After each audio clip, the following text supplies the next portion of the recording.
If someone was going to go this time of year and play football, what would you recommend before the season so you have less injury? Because today we seem to have a 400% increase in injuries, especially in sports like football. What can we do before that?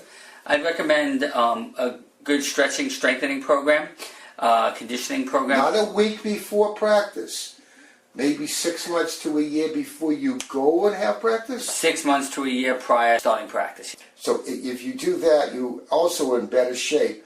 And if the coaches notice the guy in practice that's not out of breath and not winded and not looking like he's very tired, those guys get usually picked for the team a lot quicker. The guy who can run faster than anybody, but after they're a little bit looks pretty tired. The coach is looking for that endurance play too, aren't they?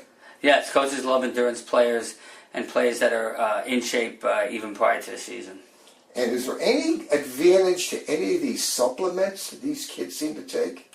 There's really no advantage to any of the supplements that we were able to find at this point right now. So in other words, a good, healthy, well-balanced diet made by a Jewish or Italian grandmother probably is as good as anything they can get in the jar?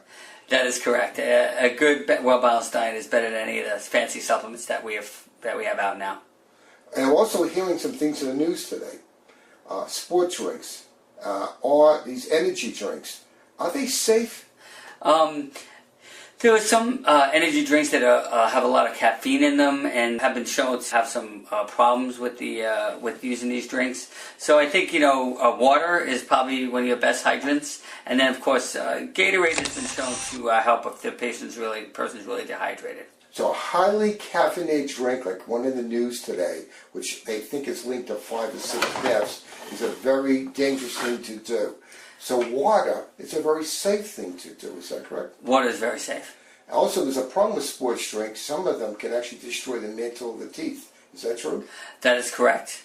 That is correct. They can destroy the mantle of the teeth. And remember, most of those sports drinks are highly caloric as well. You have to be careful with the caloric intake as well. If you took it once in a while, we're talking about someone doing 2 or 3 assessing every day of the week. That really is a danger thing. But if someone took a high caffeinated drink, you get a letdown when the caffeine wears off. And that happens middle of a practice. You don't look too good, do you? You don't look too good, and you can get more dehydrated with that. Because caffeine is a diuretic? It's a diuretic. It helps remove fluid from the body, so we try and avoid those highly caffeinated drinks. Like anything in life, a little in moderation is good, and excess is not good. That is correct.